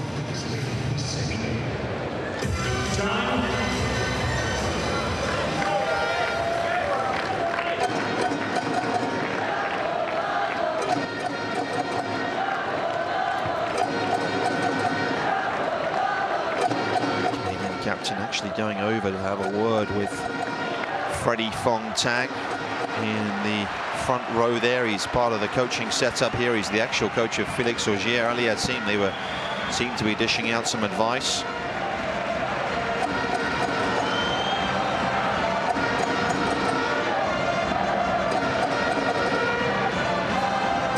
Dančević, coach of Canada here. Thank you.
He's made another one of those. It's almost a handful of times now that he's burnt Nadal with that shot. It's very, very difficult to read. Just almost hits across the ball. A little bit of side spin on this as it goes down the line. It's wonderful strike. It's so difficult to hit well, time and time again.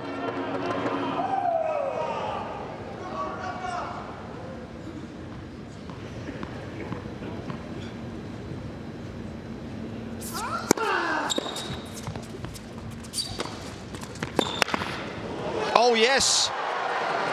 Brilliant from Shapovalov.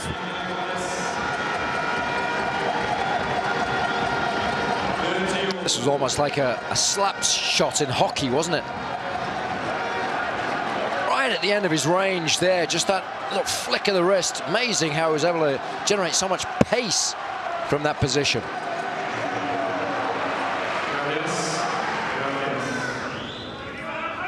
Nadal at 30 all yet again.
The world #1 keeps his man, though, at arm's length for now and takes this second set into the tiebreak.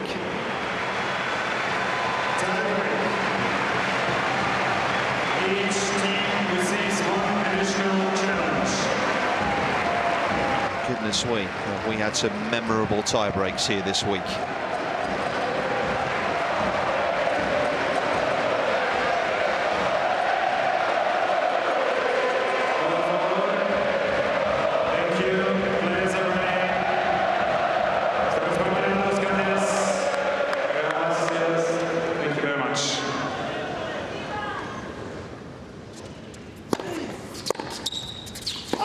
Correction, what was good. Canada is challenging the call on the left near sideline. What was called in.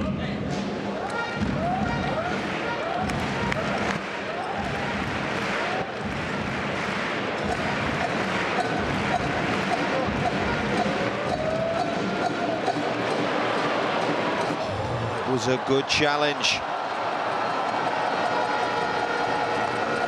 His reaction looked as though he was convinced it was good, didn't it? 1-0 Canada.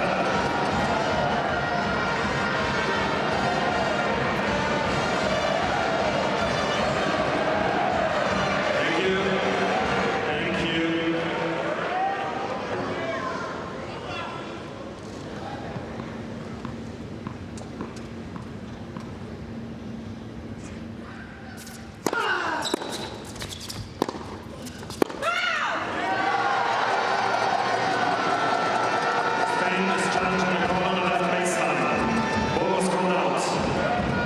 A little tentative with this forehand, really go after it. If he's not right here, he'll be down to one challenge remaining in the tie-break. Oh, can you believe it? Millimeters on the first two calls, on the first 2 points of this breaker. Was that much?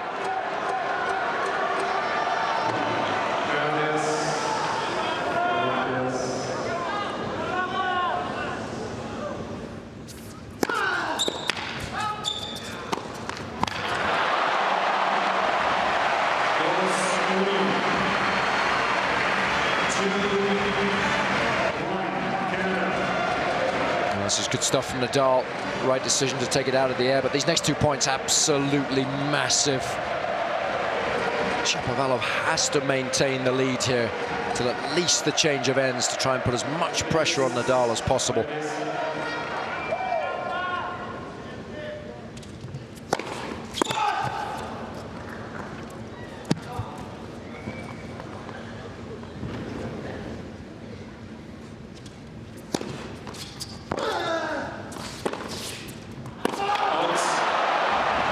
Got an error. Light relief.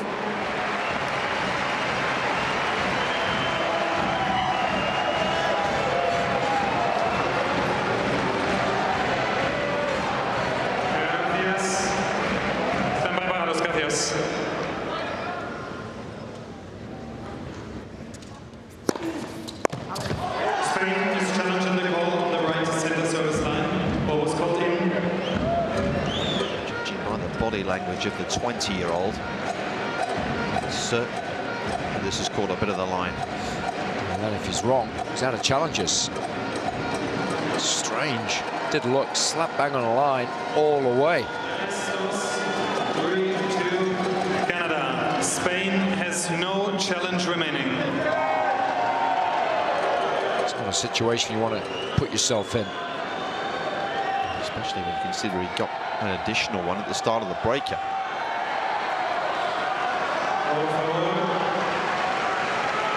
Gracias.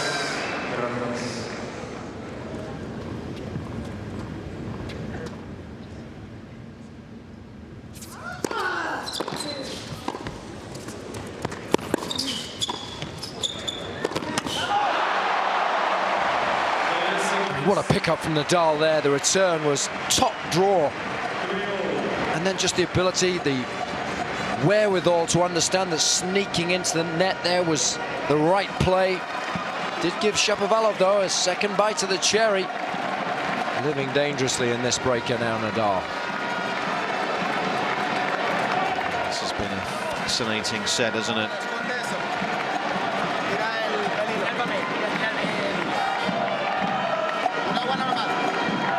Shapovalov's firepower has certainly unsettled Nadal at times.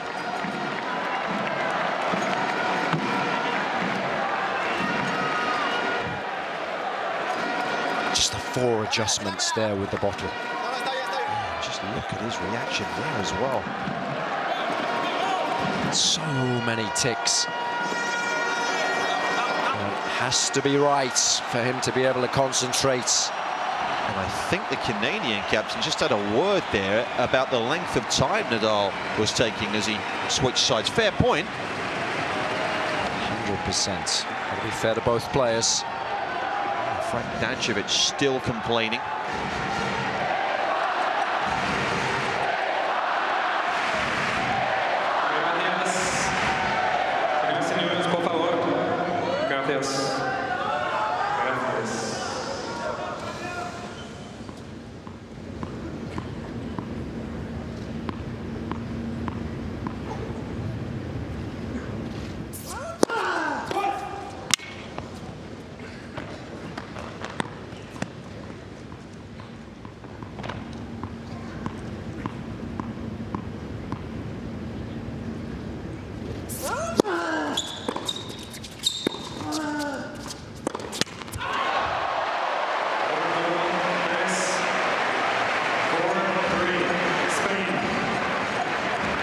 Pressure intensifying.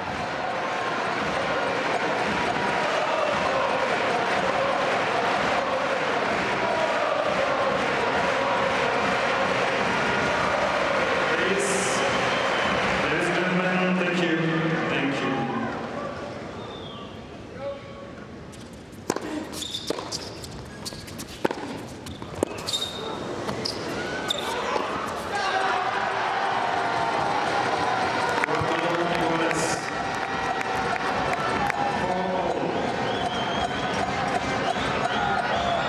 Good depth on the initial forehand, that was the key. He's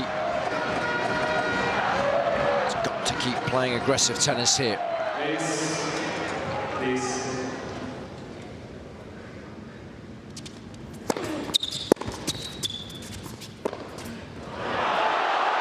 Nadal crucially able to find the backhand.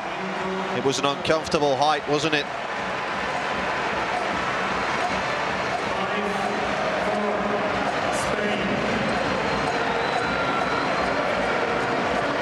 What a week it's been for this man. Even by his extraordinarily high standards, it's been a special one.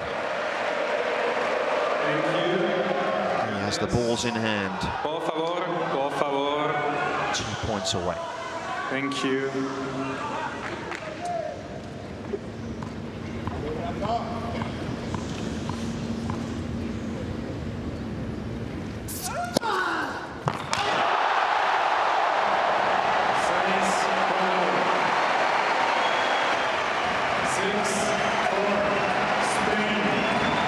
The home nation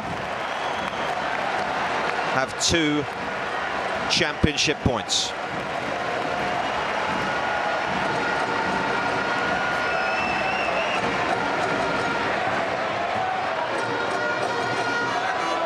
Thank you. Gracias. Gracias. Thank you. Thank you. Por favor. Thank you. Silencio, por favor.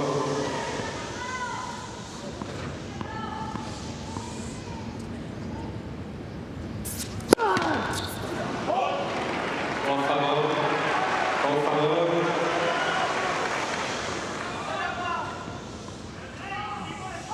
Por favor.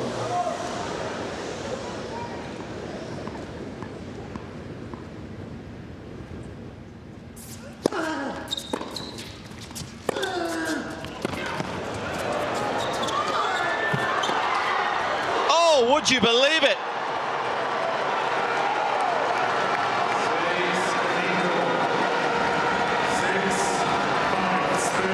Wow! Guessed right, and then still had work to do. What a strike from Shapovalov. Keeps Canada alive.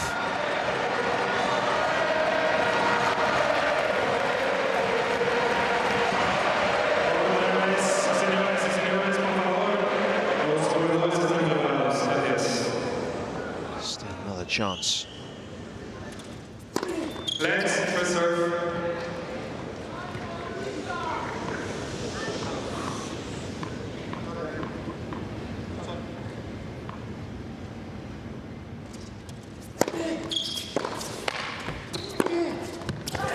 Didn't get enough on the return, did he? And Shapovalov didn't blink.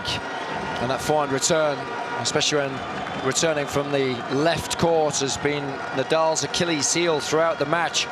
He's missed a lot, and when he has made them, he's hit them with a little too much spin. He's dropped them short.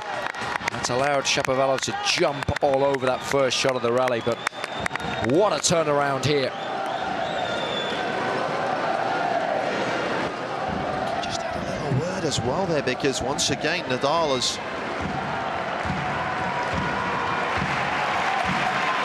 taken his own time.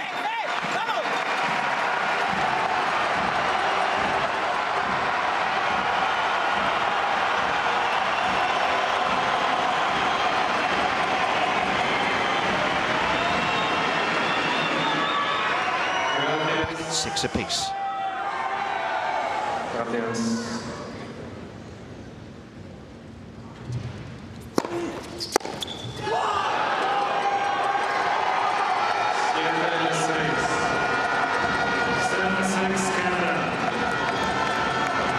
Well, in a week of quite staggering at times plot twists, this might take it to another level.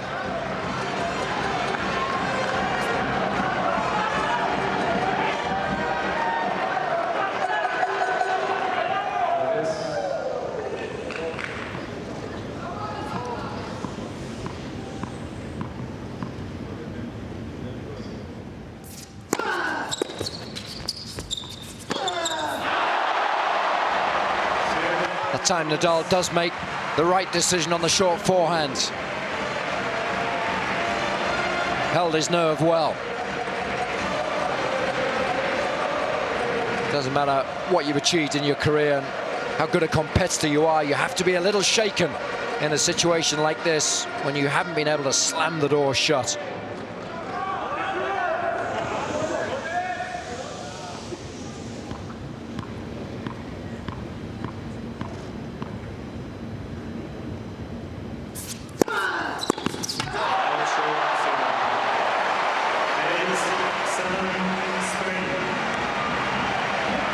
Two crucial first serves. Gives Spain a third World Championship point here in Madrid. Buenas gracias. Por favor. Please, please.